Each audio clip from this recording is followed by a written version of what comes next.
This is the Future Motion Podcast with your host, Michael Steinberg.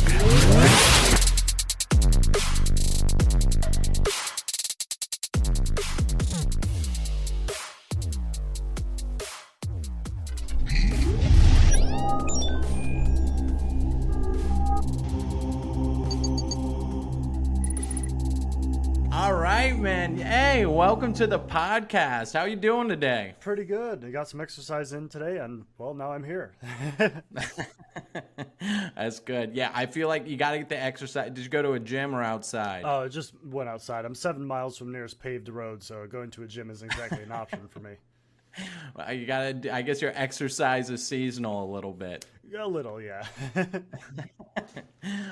Cool, man. Well, let's just kind of jump into it. Let's get a little bit of background for you because, I'm excited today to be having, probably this will be our most VR heavy episode, which is really exciting for me because I think, the show is going to be going a lot more in that way in the future. And I think just the industry in general is going to be going in that direction. So, but yeah, let's just go ahead and dive into a little bit about your background, who you are, and then we'll jump into a lot of the hot topics on the news this week.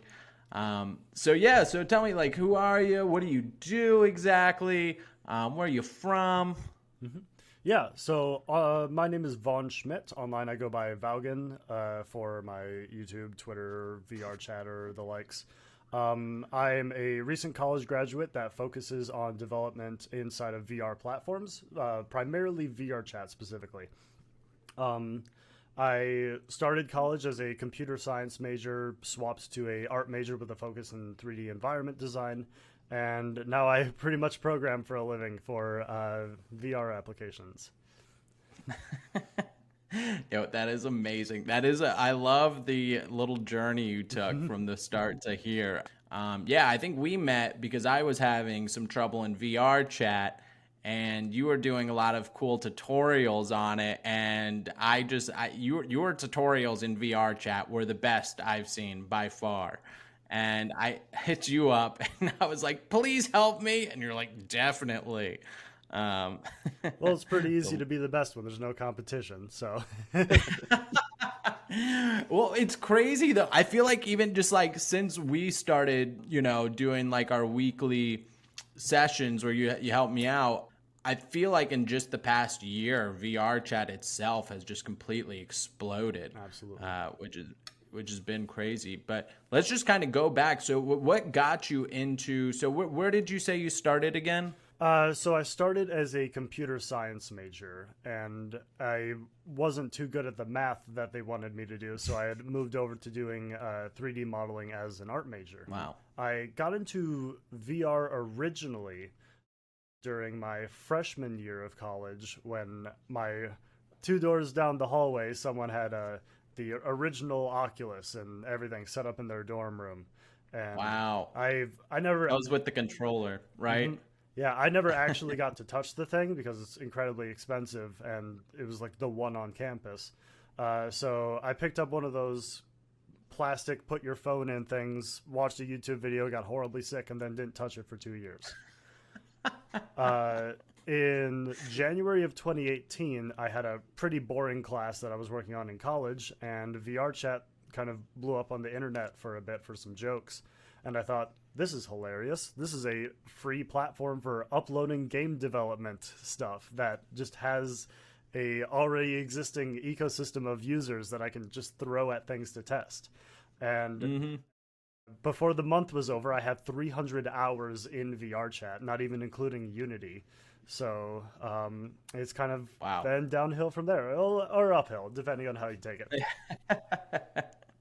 I love that. Well, so I want to even go back a little bit. So when you were going into the 3D environment, what programs were you using? Primarily Blender and a little bit of Unity. It's what my college professor knew at the time because he's actually a developer of some indie games that they work on. They've actually been doing video games since the mid-90s, usually as Flash stuff, but now it's gotten more to be kind of turn-based space games or the likes. And it's interesting because he's largely a painting professor, but he has a side gig of this video game development. So we got to learn all about Blender, ZBrush, a bit of Unity, and mostly just to get the animations set up. And we dove a little bit into Substance Painter for texturing, but that was pretty much nearing the end of that semester. Yeah, Substance is it's one of many programs that I feel like I only use it when I need it, and then, when I'm not using it, I'm like, man, I wish I was using it, and I just not enough hours in the day. So then you said you went into Google Cardboard. Google Cardboard, I think just in general, really hurt the VR community, because I had almost the exact same experience you did, and it was like, VR is the future, and everybody was going all ham about it. And then I put on Google Cardboard, and I literally could not comprehend what all the hype was about. It's like, this is terrible. What? Who cares? But little did I know there was the Oculus and, HTC's headsets were out there. And I stopped pursuing it for about, same thing. I think mine was like a year or something, until I actually had somebody bring over the really fancy headsets and do the whole setup. But shame on Google. Shame. Then you got into Unity. What was that kind of like for you? Did you feel an instant spark when you got into Unity? What kind of was the things that made you just gravitate towards using it more and more? Unity I primarily leaned into because, one, that's what VRChat was using, and it was free. That free is major when it comes to accessibility for different users and stuff. So the fact that it is in a state where random people can just get a hold of it and can download it in 15 minutes and start using it is phenomenal. Growing up in high school, I actually had quite a few hours in a game engine called the Game Maker Studio, and I actually purchased 2 separate versions of it because I loved playing it so much. It's still my 3rd most used application on Steam. But that's a 2D video game platform, so it's all with sprites moving around and nothing 3D. It could never handle. It just isn't built for something for VR or the likes.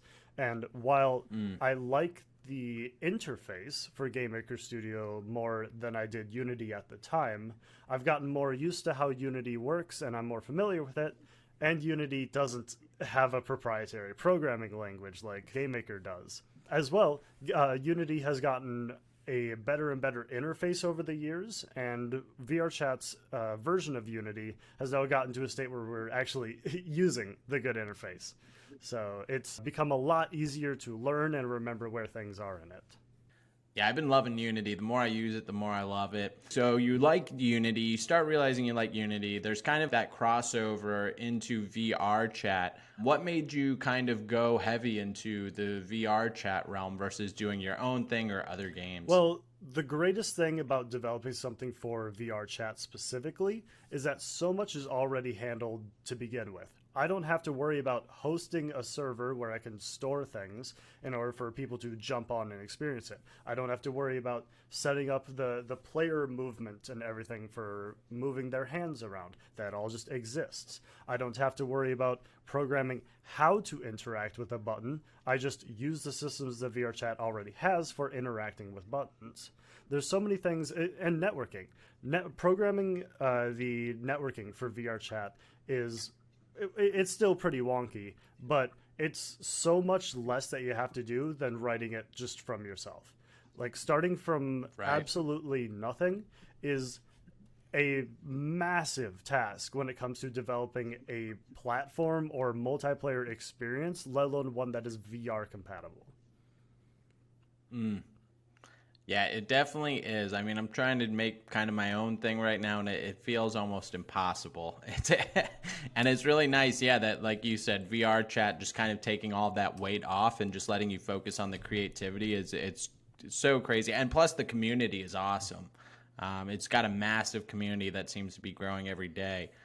So with VR chat, I love that's kind of, what kind of led you there. And I feel like that's kind of what got me more into VR chat was the same thing. It just seemed like I I know how to do 3D modeling, and I could upload it into Unity. And then they had the kind of SDK kits where you just download that and you can import the teleporters, the mirrors, and you just drag and drop those in your worlds, which is so cool. So with coding, how did you dive in? What was your kind of like method of going from coding? Because it uses C# in Unity. And then it has Udon coding. What was kind of like jumping into that for the first time? Yeah, so originally VRChat didn't have a programming language. They had a system called Triggers, which was basically a very rudimentary system of click button, move object, teleport player, and it wasn't very expandable. What we actually had to rely on primarily was a bunch of whitelisted assets that we could use that Unity made. And pretty much we just abused these scripts as much as we can to make as much nonsense as possible. The problem is, since it was absolutely abuse and not how we were supposed to be using these things, every time VRChat would update, one of these systems would break because it just wasn't how it was supposed to be used and the likes. And in December of 2019, VRChat unveiled their open alpha for Udon. Now, Udon is essentially a node-based scripting system for Unity, specifically that compiles for VRChat. It's largely based off of C#, and the problem that it had at the time when you released it is you could put about 5 or 6 nodes down and you'd be fine. But when you started getting bigger and bigger graphs, it just became an absolute performance hog. It just didn't work. You couldn't even scroll out at the time, so you always had a very small view of it. There were just a lot of interface problems. That's how they got. Yeah, that's how they put a parameter up from people making anything too complex. Yeah, it was just a big performance issue at the time working in the system. However, I didn't have anything better to do, so I then spent the next 2 months figuring out how graphs work, how C# works, because that's the programming it was based on, and how programming specifically inside of Unity worked. It was another case of I didn't have much to do that January, so I just kind of dove in. The biggest issue at the time was VRChat had made some small amounts of documentation for it, such as, here is how you make a cube spin in a circle. And the problem with that kind of documentation is that a lot of times people go into these kind of creative projects with an idea in mind, and they want to learn how to create that specific idea. They don't want a more abstract sense of, here's how I learned the tools via making something spin around in a circle. They need a very basic tutorial of which they can actually make use of. So the most rudimentary thing that someone does in VRChat is toggling something on and off, maybe a mirror or a door or anything, a light, like a light switch. So that was my first tutorial video that I put out, was how to toggle a simple object on and off. And that was the only documentation for that for VRChat at the time. That kind of stuff just didn't exist. I didn't even want to make the tutorials at first because there were so many people in my peer group that I considered to be so much better at doing this kind of stuff than I did. Then I realized, I'm the only one who's a college student and like a full-time job and actually have time to do this. Right. Yeah, I mean, 90% of it is just showing up and doing it. I feel like that's just a lot of people in our industry, when it comes to can I do something or can I not, or they're so much better. It's like, if you honestly just put in time, you can make some cool things happen.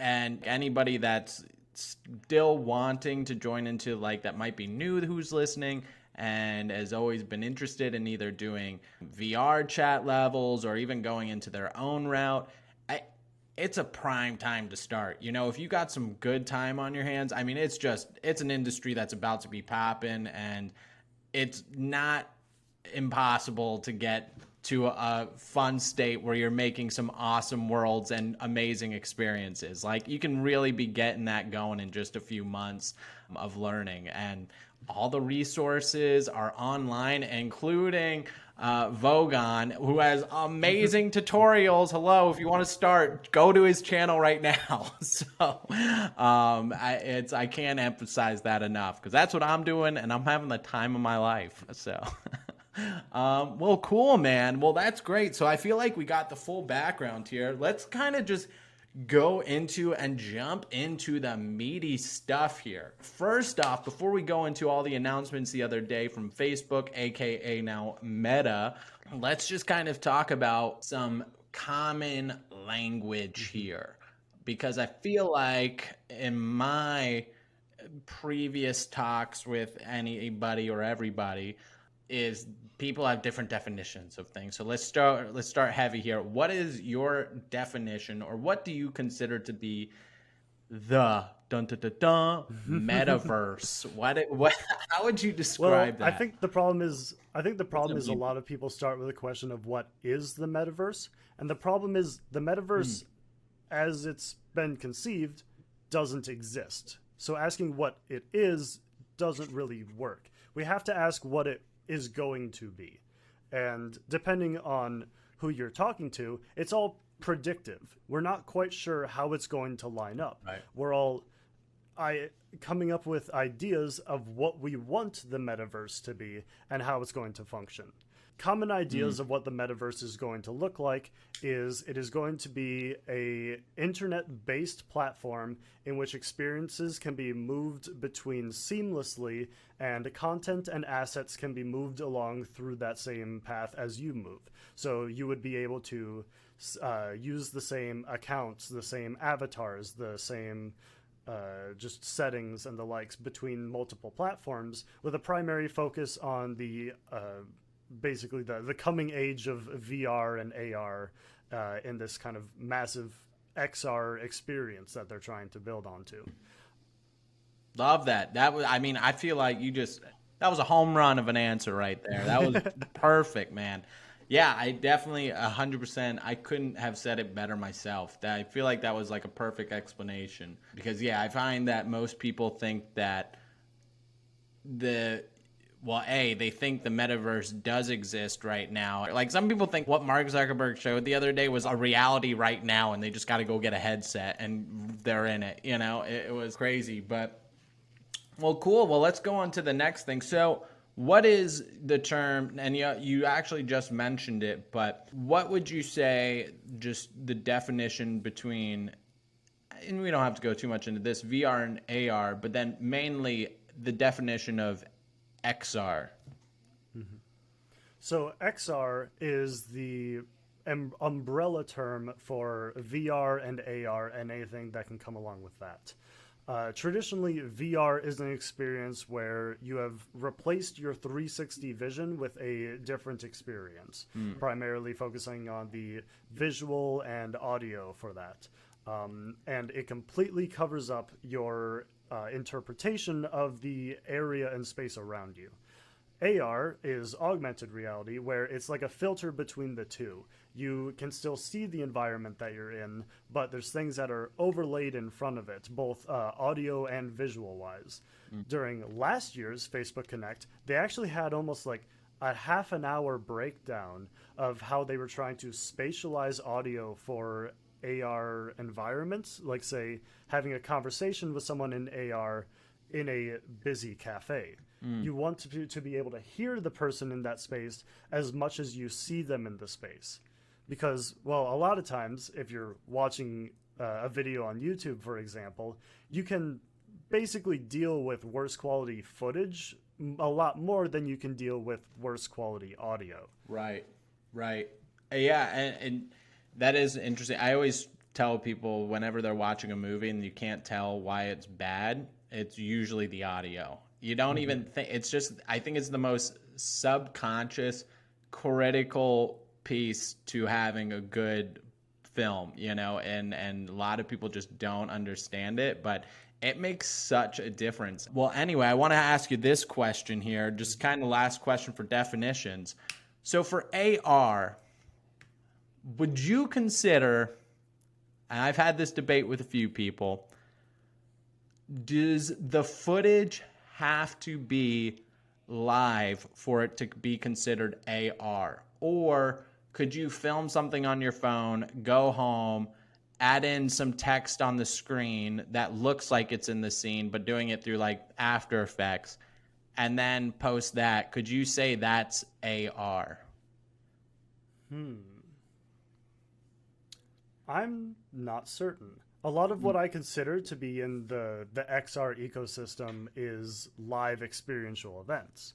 So a lot of times if I'm in a VR thing, like if you had recorded that whole experience, then put words between you and it, and then played it back in a VR headset where it replaced everything and you saw that previous experience, then I would consider that to be VR because you're once again replacing it. Right. If you were to do that real time with having the words placed in front of you, then that would absolutely be XR, AR. But I'm not quite sure how that would go about in a pre-recorded kind of experience. Yeah, I feel like we need to have more debates on that a little bit, because I get people that tell me that, especially in the 3D industry, that they make AR like videos, and I go, oh, okay. And then I look at it, I'm like, oh, well, you kind of like brought that into Cinema 4D, and you made it look like it was real, like bringing Godzilla into Tokyo. Is that AR? They're like, well, it's reality, but it's augmented. I'm like, yeah, but I feel like the term AR has to do with live experiences. I don't know. I had to ask your opinion on that because I've just gotten too many debates, and I feel like it just depends on who you ask. Well, cool. Well, let's go into this week. I mean, that conference on Facebook. Let's go. Let's talk about it. What was your thoughts, man? Break it down for me. Well, there was a lot that they went into and not a whole lot of substance, if you will. There were two main things that they were trying to push with this year's Facebook Connect. One, it was the information that they are transferring from a social media company to a metaverse company. And as a statement like that, that is incredibly nebulous. What I just said could easily mean nothing to any of the people that is listening to.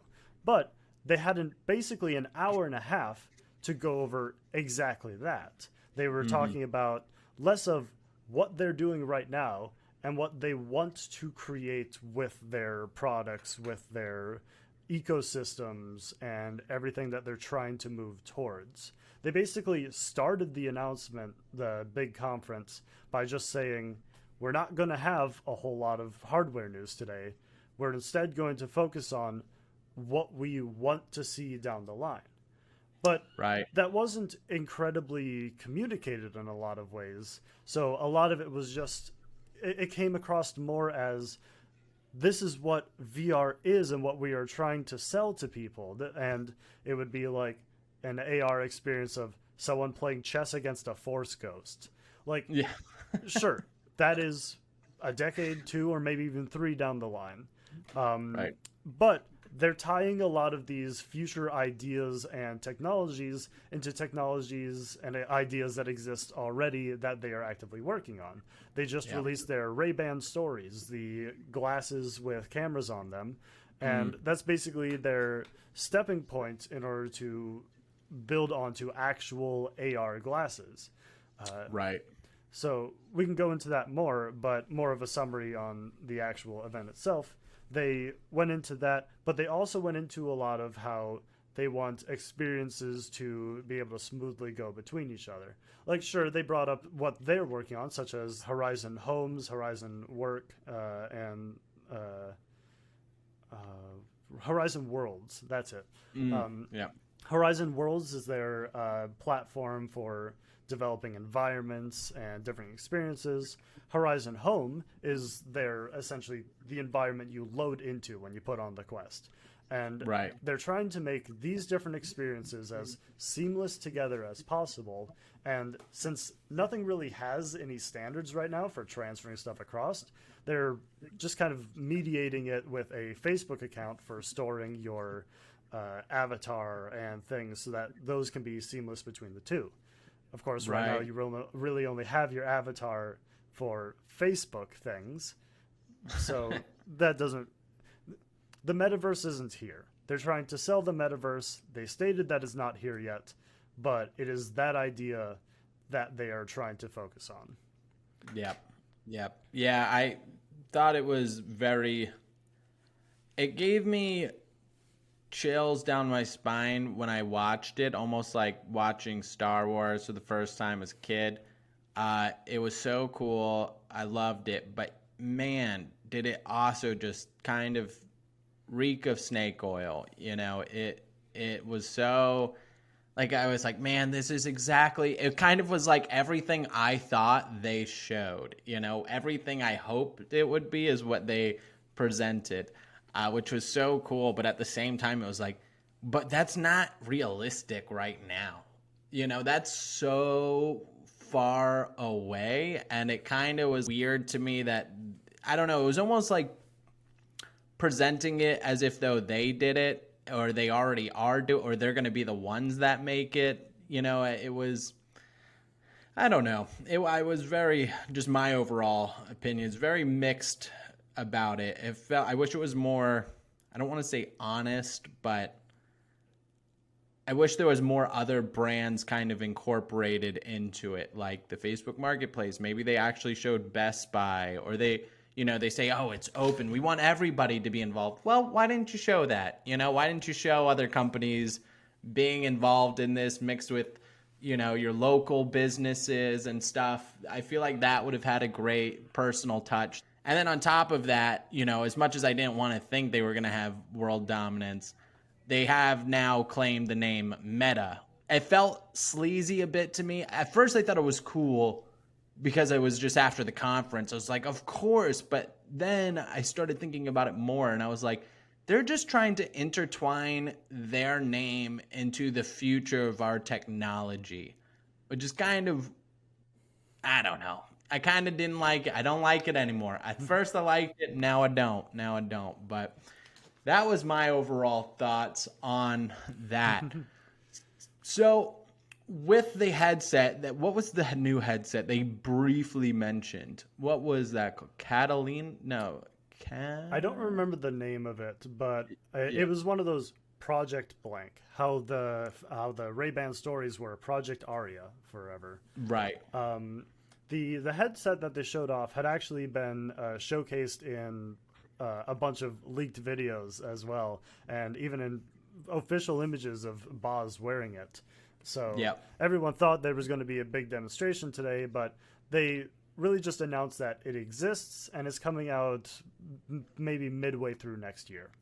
What we do know about it is that it's going to have a small form factor with built-in eye tracking and facial tracking for their presence control and the likes, as well as the hand tracking and the likes for all of that kind of stuff. They even stated in the talk that it's going to be on the higher end of their price margins, which, well, when you're thinking about the Quest is presently being sold at a loss, and the other headset released recently is the Pimax going for over $2K, we really have no idea what Facebook means by on the higher end.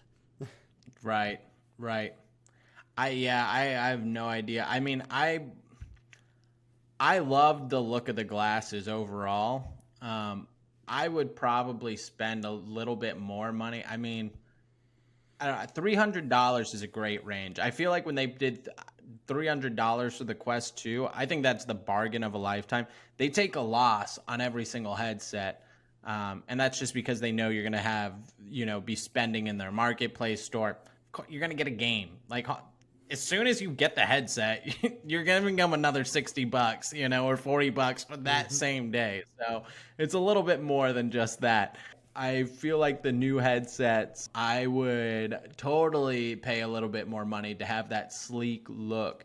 I know that... I can't even remember which... I want to say Samsung came out with a new headset. It has kind of like a bug-eye look to it. Do you know which one I'm talking about? HTC. HTC. That's the HTC that's right. Flow that they just released. Yes. I loved the look and feel of that. And the best quote I heard was somebody say on a review of video that the biggest breakthrough of the headset wasn't necessarily anything like, better processing power, better graphics or anything like that. But the most powerful part of it was that it's something where you could almost wear in public, like in an airplane. You're not going to feel completely weird having this on your face, to watch a movie while you're sitting down for an hour or on the train. You might actually wear that in public, whereas the Quest and these other ones that are sticking out 6 inches off your face are just a little too awkward. And I really related to that. So I think having these new, sleeker looking models, I'd almost, I'd pay a little bit more money. I'd even have maybe a quality deduction from other headsets just to have, at least for my take out of the house one. So I'm pretty excited about that. I was a little disappointed though that they didn't mention anything else, like even a release date or like a price point or anything about any of the headsets.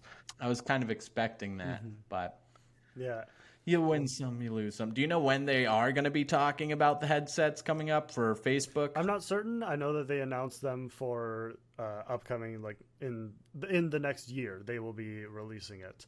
And they did state that they're actively saving some information about it for their the demo of it next year. I don't think it'll be until the Facebook Connect next year. I think we'll probably get information of it quarter one and maybe a release quarter two, or maybe just sometime in the summer.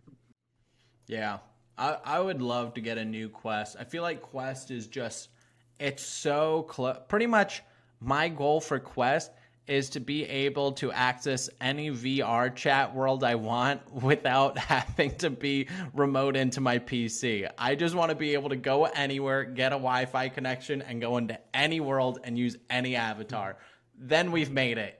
That the Quest has made it. But the limited features just drive me crazy using on some apps, But I feel like that, and it probably will always have limitations because, let's be honest, until there's a mega server where you're remoting into like mega computers through like 5G perfect connections where all the processing power is somewhere else that you can remote into, the hardware on the headset is just not going to be able to keep up with someone's home PC.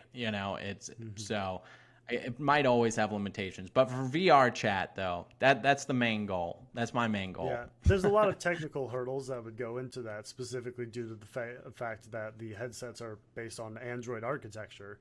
Like say if you're building a Unity experience, it quite literally needs to be uploaded twice, once for PC and once for Android. This is because they're just built very separately. If the headset were able to access a separate machine that would be able to handle that, sure, it would be perfectly fine. In fact, one of the things that Facebook Meta is now attempting to work towards is having external compute devices for their hardware, specifically for glasses or the likes. Because let's be honest, there's only so much tech that you can throw into a metal line going along the side of your head. And they alluded to this a little bit during the Connect. It wasn't outright stated, but you could definitely read between the lines that the Quest and everything they're working on is the Qualcomm XR2 chipset. They're essentially making an Android phone. They are not a phone company, nor do they want to be. One of the things that they'll likely try to do is turn your phone into the compute device for your glasses. And that makes sense to me, but I suspect that there's a little bit of, trouble in paradise as to getting that kind of stuff functioning, whether or not it's just for getting development access for both Android and iPhone, or not. Because right now, that's what Vive is doing. That's what the Vive Flow is. It functions for a little while, but is largely controlled by an Android phone device. Like you quite literally need an Android phone as the controller for the device, for pressing buttons, for moving your hand around. Yeah. I thought that the phone on the Flow is so cool. Like how you can just see the phone kind of perfectly. You know, you have your head set up, and then the controller. You know, it's you because you always carry your phone around. You wouldn't want to carry around an extra controller. I've heard some people say they wish they could because it doesn't support Apple right now. So they wish they had the option to not have to have an Android phone. But what would then so I have to ask this. I'm kind of curious. Do these programs, so when Apple starts to get into the game, do you think there's going to have to be for VR chat, for instance, if they make their own headset, would you have to have an Apple make a third version of a world, like one for Android, one for PC, and then one for Apple? I don't believe so. It might be. Unfortunately, I don't have a definitive answer on that. Though I feel as though running VR chat standalone would be operational on Mac. Because right now, you don't need a separate architecture for Linux. Like, you can load and run VR chat on Linux, and that's perfectly fine. You can run VR chat on the Steam Deck, and that is also operational. One thing that I think we're going to be seeing is more Linux-based headsets in the future over Android. Whoa, really? Why is that? Well, for one, I think Android is limited in architecture just due to its comparison to PC hardware. And two, because that's what Valve is doing right now. They have developed a standalone computer that is about this big, which is kind of the size of a headset. And they've outright stated that it is not ideal to run VR on the Steam Deck. But that would be running a VR headset that is plugged into the Steam Deck. What they have stated is, when asked whether or not the Steam Deck is any sign of future technology, the people who were being interviewed were just kind of laughed and said that it is very important to their future work. And that is as much as we got. So very obviously, yes, the technology being utilized for the Steam Deck is almost likely going to be utilized for a upcoming VR headset that is Linux-based, standalone / PC compatibility. We have no real information on this outside of the 8 billion patents that Valve had put out over the past year trying to change something. Who knows? And with every change, who knows what's different? The new Pimax headset, for example, has a Qualcomm XR2 chipset in it, but it also just functions as a Steam VR headset by plugging it into your computer. So who knows if both experiences are going to be entirely different or if they're going to be seamless between each other. Yeah, that's one thing. Another thing is I'm just so curious about how the seamless integration is going to go between all of these softwares. I mean, it's got to be so difficult just for the metaverse, the idea, like it's just so much work has to go into making everything seamless between all these operating systems and headsets and different structures. And it's a lot. And I find that also, I wonder with Apple, like if they are kicking themselves thinking they're too late to the game. Because for the headsets and the AR and the VR, I feel like the Quest is almost what I thought Apple would have dropped by now. You know, it's like, how are you gonna, Apple is known for making groundbreaking products. What are you gonna do to kind of be groundbreaking in this industry? It's getting pretty far, like, I don't know. You had an opportunity last year, or right before the Quest 2 came out to have a pretty good competitor on the market where we could forgive some stuff. You could do the trial and errors with what people like, what people don't like, but now the wave is here. So you better have a pretty damn good headset, Apple, if you come out with a headset, because people are getting into this field. And again, with the metaverse, if they did try and make their own operating system and their own type of structure for the headset, it's just gonna like throw another wrench in. But it's crazy. Going to the Steam Deck, I kind of love this idea of having that being an extra processing power for, or even like as a Wi-Fi device, right? Or something where, taking all of the computing power out of the headset and into an external machine, I think is just genius, because I could put anything on my lap. If I could put just wear glasses and put something the size of an Oculus Quest on my lap, that to me is a billion times better, even if I gotta hold it, just it not on my face. It's your face, it's the one place you don't want ridiculous objects just protruding off of you. And and I also heard this, saying lots of assos and ands and whatnot, that Nintendo is getting into VR. Which, have you heard? I have not heard that. Okay, well, I'm going to Google that more then before I say anything. I know in the past Nintendo has done a few quote-unquote VR things. Nintendo Labo, the cardboard system for putting different things together. One of the options that you can create with that is essentially a Google Cardboard for the Switch. And there's a few different games that offer compatibility with that, such as Smash Bros, Breath of the Wild, which basically just gives you a 360 perspective of where the actual camera would have been in that point. What was the old school? I was trying to Google it here. The Virtual Boy. Virtual Boy. There we go. All right. Yeah, I was going to say Virtual Boy 2. Imagine if they just dropped that and they just called it Virtual Boy, which maybe the first one was kind of a flop, but literally they were selling console. Yeah.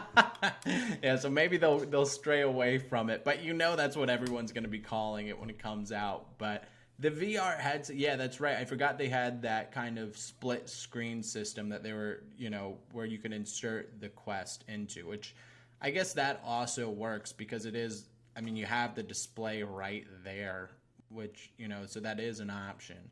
But again, it's just so heavy. I feel like having it lighter would be better, but I was also thinking that it would be very interesting for Nintendo to go into VR solely based on that the characters are kind of already meant for a playable, low, a less intensive, heavy games. They're usually cell shaded and pretty light, and you could just have some really fun VR experiences in there with their games. You don't gotta worry about having these hyper realistic things which is kind of what everyone's going for. Nintendo's known for just having amazing experiences because the games are just fun. It's just pure fun, and they could probably easily run an awesome, amazing game on just something like a Quest, or just a really thin screen right off the Switch. I don't know. I think that would be a pretty killer move for them to get into. Well, so let's go on here. Let me get to this next question. What do you see being the biggest fear in this Metaverse VR XR industry? Do you have any some people think about this is the start of Terminator, this is the start of the Matrix, Mark Zuckerberg taking all of our, this is him controlling our brains. Do you have what's your thoughts and fears moving forward? Well, the biggest fears are always the likes of the stifleization of innovation. When do things stop progressing at light years speed? If we're looking at cell phones, yeah, the power and ability behind every cell phone every year gets better and better. But if you look at it like a cell phone from 6 feet away, it looks exactly like a cell phone that you saw a decade ago. Yeah, the shape and form factor, everything about those experiences was changing so rapidly as people changed what they wanted it to be used for and what we can do with it. But these days, your only option for a physical keyboard on it, if you wanted it, is a $20 phone that you can't justify purchasing if you're not an 80-year-old individual. Right. So once we get, it will eventually happen. This is not something I'm afraid of. This is something I've accepted is going to happen. There's going to be a universal standard for how these kind of systems are going to work. A Pimax headset and a Oculus headset or Meta headset in the future are going to be almost indistinguishable outside of like colors or maybe a little bit of shape. Eventually there's just going to be a standard where it's going to lose a bit of that like weirdness and how clunky things are, and that's going to be great for sales. Right. But it won't be as like haha funny when someone looks at a Pimax with all of its rubber grommets and everything just holding it together. It's going to be the same thing visibly, but still be $3,000 more. Everything's going to be internal, and I don't know. Yeah. I've always been the person who wanted to strap as many cables to my body and make things work as possible. So I am all for the cyberpunk dystopia of the 1990s. And you don't want to lose it. Oh, absolutely not. Yeah, man, I definitely love I love that. I actually had a similar thought the other day, and I kind of was wondering to myself,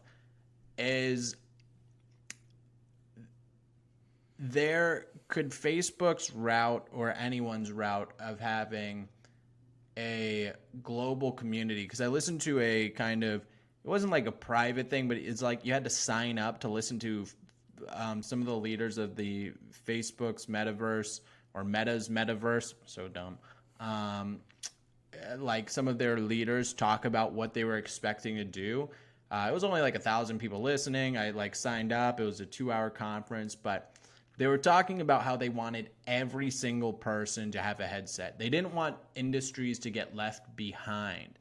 And they said it was one of the biggest battles is saying, how do you, because you're going to have to cut off somebody. Somebody can't afford it. So where's that bar going to be? And then what's in that industry? Who are those people? And it was a good thing and a bad thing, but it was a good thing in the sense that, I should clarify, it's a good thing that they are very inclusive, and it was great to hear them having long discussions about making sure that this was good for the world and how everybody should be a part of this. The thing that kind of scared me is it sounded like they were downgrading VR, and I had this kind of feeling and fear that to appease to the maxes, the experiences have to get dumbed down to cheaper technology. And that kind of worried me, and that other companies would be scared to advance further because they knew other people couldn't experience what we can do because people can't afford that technology. Whereas right now we kind of have a range of products. But what I get scared of is that if Facebook sets the standard, then there might not be people willing to make these higher experiences or try and push the bar of what we can do. Because everybody's going to have just mediocre headsets. Whereas, that's kind of one of my fears is I hope that companies are continually trying to just push the bar on what's possible. Pimax having the 12K resolution headsets that they rumored it, people have said they don't always deliver, but they have a 12K headset coming out.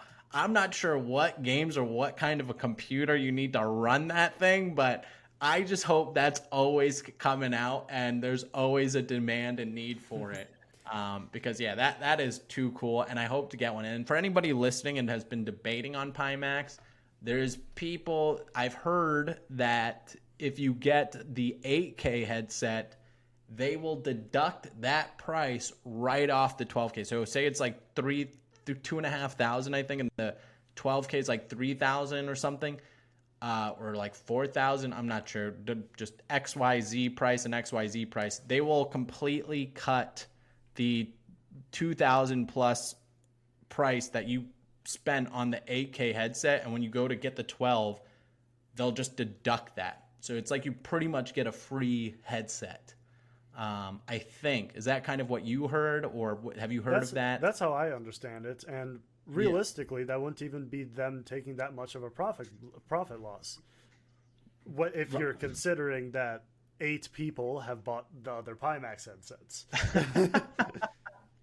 Yeah, that's a good point. I feel like they might be doing that. I know when we were mentioning it the other day, you were saying you might have to return the 8K and then they'll send you the 12K back, which I think that might be possible. I'm hoping you just get to keep the 8K, but also I think you even said this as well, but like, who wants to keep a headset that big in your room anyway? Because those things are pretty massive. But okay, cool. Well, so here's another question. This is, I'll ask this one and then we'll go into the next one a little bit better. Where do you see the metaverse? I'll even say this. How about this? I think we should stop saying the word metaverse. I think we need to cut that word out completely and either just turn it into like, the XR verse or the Omniverse. I feel like just a rebrand of the metaverse might be a good idea. And if we do it, it needs to be sooner than later. And that way, I feel like we aren't stuck with feeling like Facebook is the leader of this thing because now their name's Meta and now the metaverse and there's a company called Meta and they must be the leaders. But that was my thought. So anyway, going back to, the original question is, where do you see the metaverse actually being in 10 years?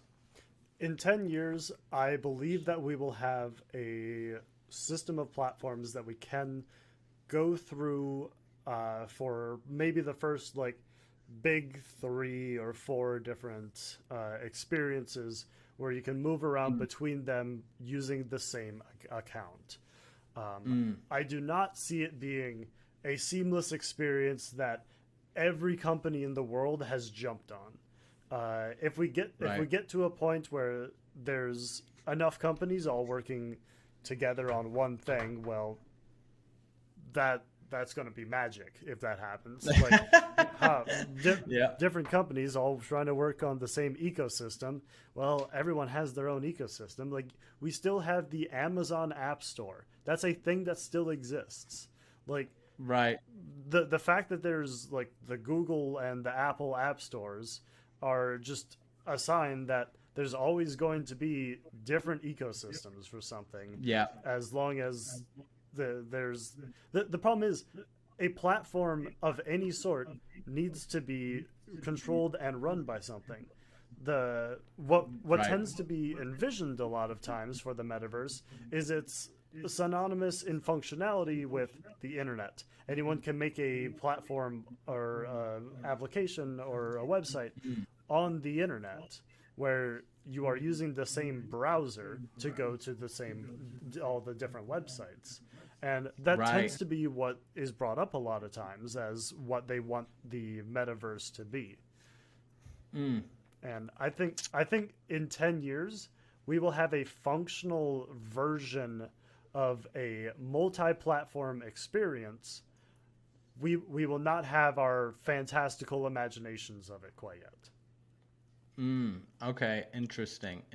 I also find that, I think server space might become an issue. Maybe not, but maybe so. I don't know. I wonder some of the difficult tasks that people will have to overcome, or companies will have to overcome, because say Facebook, right? Facebook realistically is just photos, some videos, and just text. When you go into the metaverse, it's going to be 3D architectures and space, and some of these gig models I want to upload are over. Again, they're gigs. So I'm curious as to, when you have over 1 billion people potentially uploading gigs at the same time, how that will work. I guess we're going to have some 3D model converters for compression, but I don't know. That's one thing. So we're going into, and I will say, just want to mention that I feel like there are 3 companies. I'm very curious, but I know Pixar, NVIDIA and Apple are working on a physics engine for the metaverse. Now, so there is an interesting with Apple having the M1 chip and NVIDIA having their own processors. It's a little bit of a unity, and what having a universal physics engine means, I have no idea. I mean, I know what a physics engine is, but is everyone gonna be using this? I don't know. Curious to see that, but I kind of agree with you. I don't know about multiple companies looking at working together. Yeah. So talking about corporations again and kind of the unity about it, how do you see companies jumping into the metaverse? And yeah, what do you see companies kind of having their own marketplaces, selling online? Like what do you envision like a company like Best Buy doing? Right. In a lot of ways, a lot of different companies are probably going to use this as a open space where they can do marketplace work and do sales or just any kind of stuff like that. But they're all going to be coming at it with different pre-existing experiences for VR and 3D or just any kind of platform like that. Some companies are going to come in with all their own ideas of how they set up this kind of stuff, and they're going to be good at it. There's going to be companies that know what they're doing. Right. But for the majority of them, they're kind of just going to start Googling what to do in a lot of ways to get that kind of stuff set up. And in many ways, that's actually a big topic that was talked during the Facebook Connect. So one of the things that they're focusing on is open access to setting up these kind of systems. One of the systems that Facebook focused on during their talk was the presence system, which is basically a universal system that they're working on for touching and buttons and moving things around, both in VR and AR. And they went on that basically as soon as Boz came on screen again, because he's a bit more of the hardware. So they got to talk a little bit about that when he came on screen. Another thing that they brought up was the Spark system that they're working on, which is for AR and the likes, putting things in your environment really easily and having actual like movements and occlusion with those objects when you're moving them with your hands. So they're actively working on these kind of products that they can put out and have people use as a universal standard. Another thing that leads into this is originally Oculus had their own SDK for running VR and the likes. Like they were one of the first people to put it out, so they needed a standard, so they made their own. Facebook has recently dropped that standard in favor of OpenXR. OpenXR being a different like VR standard that basically is a universal input system. So a Oculus controller and a Index controller all just will be understood as this is what grip is. This is what trigger is. This is what your right joystick is. It's all universally understood as the same inputs. And with that, that is a massive leap in what was happening prior. So originally Valve used OpenVR, which is a system that was open source that they were primarily utilizing, but recently has been developed less and less, and everyone's moving more towards OpenXR. In fact, that's the one that Unity automatically imports these days when you're building a new VR project. So yeah, it'll be neat to see how we get different standards that come about, because the whole joke is, oh no, there's 4 competing standards for this thing. I'm going to make a new one that's going to be really nice. Oh no, there's 5 competing standards for something. So, yeah. Yeah. But no, I love that. I mean, I guess, and I'm not going to say Facebook is turning a new leaf, but that's awesome that they would do something like that and have, just release and say, hey, we're going into this open source code where anybody can use it from any controller. I forget, I wish I could remember his name, but he's doing some haptic feedback controllers. Do you know who I'm talking? He has like a whole TikTok and he makes his own VR controllers. I don't remember his name, but yeah, the string ones. Yeah, he's, I love it for like, it just kind of allows people to make their own devices and, just have easily accessible working computes going on. Hmm. Um, so I have to ask this. What do you think? I actually had a discussion randomly last night with somebody about this. Uh, what do you think?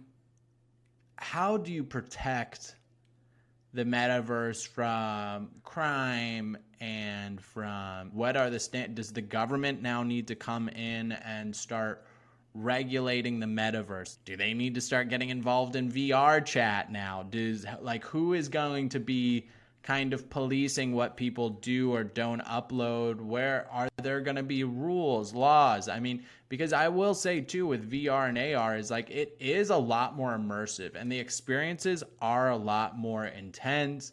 I mean, I can't even imagine watching a graphical movie or having a graphical 3D experience happen in front of me. That would be terrible and maybe for other people. And, that kind of like shocked my world a little bit. And I was like, dang, how do you prevent people from doing that? Or what is the laws? Do we want the government stepping in and doing that? Or do we want individual community to be kind of the guideline enforcers? And yeah, what have you thought about that at all? And if so, what are kind of your thoughts around that matter? Yeah, so one of the first things we're going to see is just evolutions of laws that we already have, like COPPA and DMCA and the likes. Pretty much, those are probably going to start by being reinterpreted slightly for these expanded use cases for it. Because let's be honest, when DMCA was written, it was like I think mid '90s. There was what Napster, Yeah. and so there wasn't a whole lot of complex experiences where there were these use cases for things. Like I could quite literally be playing music on a radio in a virtual environment, and that is counting as sharing that audio file remotely on the internet. Wow. Right. So there's a lot of these things that will likely have to be rethought, and again are probably going to end up being these kind of pseudo universal laws that whatever government is handling. So like right now I know the US government handles most of the US internet laws, obviously.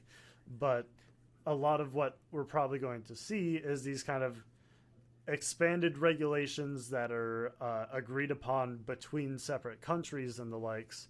And well, then instead of worrying about companies agreeing, we have to worry about countries agreeing.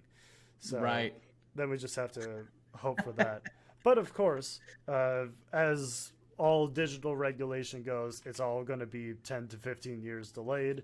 Everything's going to be 100%. Right. slow. There's not going to be the expanded lobbying for that kind of digital infrastructure yet, because most of that kind of push is coming from different already rooted established applications for that kind of thing. Right. So we're going to be seeing very, very slow development in the kind of regulations that we would have for all these expanded environments and the likes.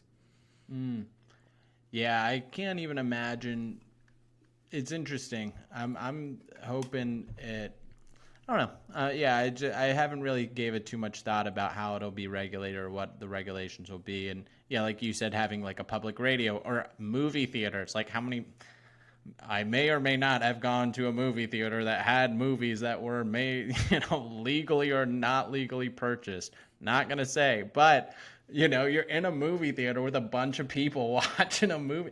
It's insane. I mean, I don't know how this is legal or what it is, but I'm doing it and it's awesome, But there's got to be, I mean, I guess there doesn't have to be, but I'm assuming there will be some sort of thing. This is kind of like the worst scenario, and call me crazy on this, and this probably won't happen, but and I'm also for and against this. This is gonna sound terrible. Ready for a terrible thought of the day? Make that a segment.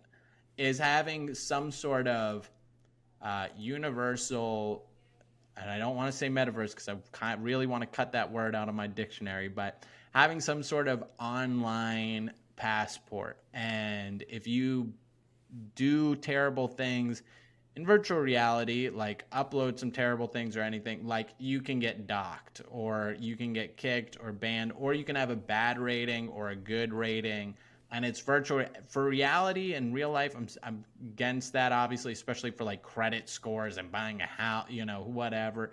Heard in like China, you can get points for seeing your grandma. I don't want to go into whole human morals, but maybe for online presence, if there was like a very simple thing, like, if you have extreme excessive language and there's a family center or something like that, that person can't come in, because how are you going to stop someone coming in from an Apple Metaverse store and just causing a ruckus? You're going to kick them out? How do you kick them out? Or how people could be flooding and memeing. You can't really control the floodgates.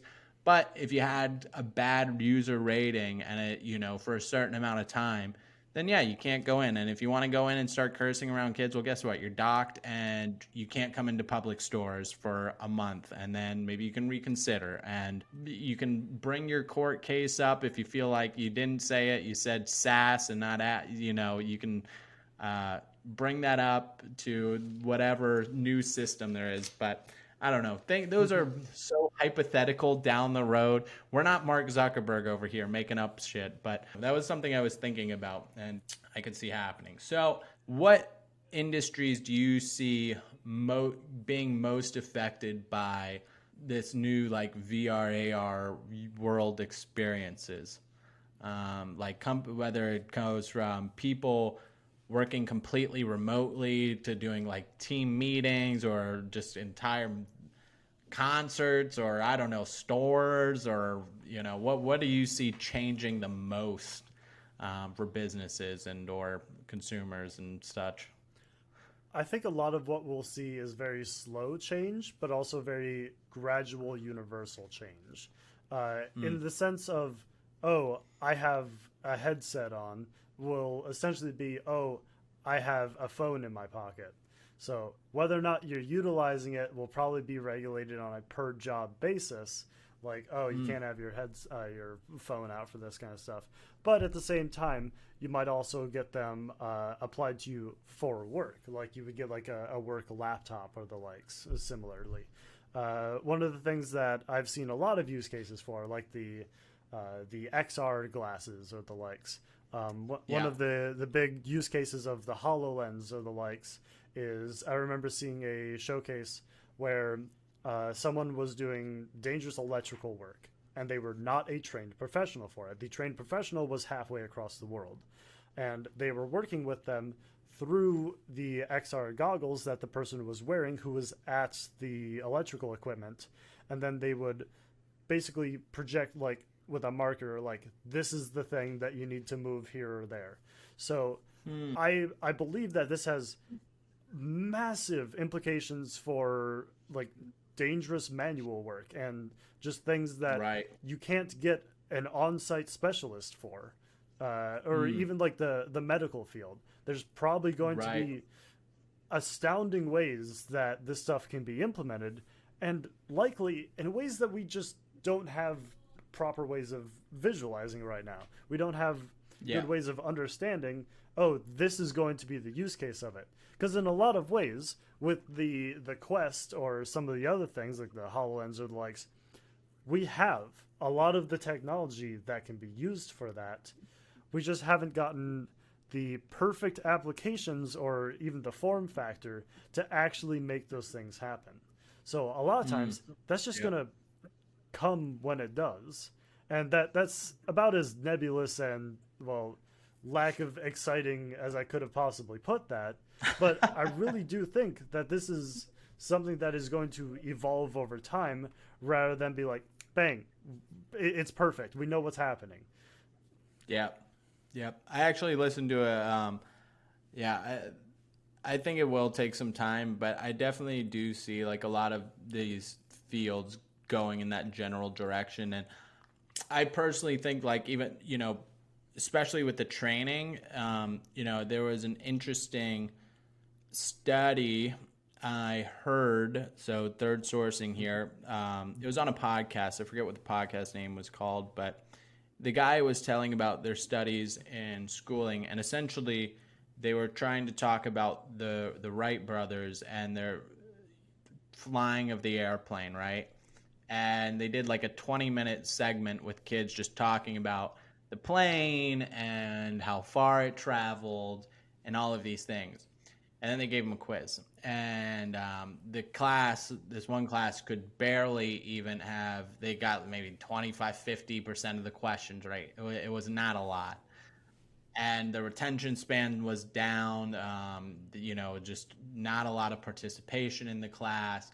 The energy was dead. But then they gave another class headsets. FYI, do not give kids 13 and under headsets in VR. There's like weird, crazy studies right now. But anyway, these kids were like 15, 16. And they put them into a field where they actually got to see the airplane and all of the different parts with labels and what each part did. And they got to see both the Wright brothers there. And then they got to even see how far the plane flew over their head. And they were so excited. They didn't want to leave. And then even when they were asking questions, the kids were just losing it. They couldn't get the class to stop talking. And on top of that, they knew almost every single question. I mean, it was like a groundbreaking study for education. And from what this guy was talking about. And I just can't, I honestly see that happening in the future. I know I love learning, and I love learning even more in VR. Some of the Planet Earth, they have the Planet Earth episodes in VR now, some of them. It's just so unbelievable. And it stays in your mind. And it's just so much easier to digest and understand and retain the information when you're seeing it visually and you're hearing the audio of the actual thing you're supposed to be learning. And you get to interact with it physically. You're like using every single sense to learn something. It's so, I don't know. I feel like that's something I think will have a huge impact on everyday life, will be how we learn. And I'm excited about that. But anyway, man, this was a great talk. I highly enjoyed this. I'm excited to see the future. I'm excited. We'll have you back on again. Maybe we'll make this a yearly after Facebook bullshit talk or any Facebook updates, man. But yeah, I just want to give you the floor real quick. Is there anything you want to say? Anything you want to mention? URLs, websites, anything like that? Well, if you're exceedingly interested in programming for VRChat specifically, and not an employee of VRChat, but instead community content, I do tutorial videos on exactly that. My guess is if you are at the point where you need tutorial videos for making VRChat content, though, you probably knew about half the stuff that was in this podcast. I love it, man. Well, hey, definitely come on. And guys, definitely check out, I'm just going to say, if you're even slightly curious and you don't even like VR chat, they're just great videos. He does an absolute amazing job on these tutorials. And they also just really get your imagination going on what's possible. And it just gives you a better understanding of how to do things. So definitely check those out. Thanks so much for coming on, man. It was an absolute pleasure.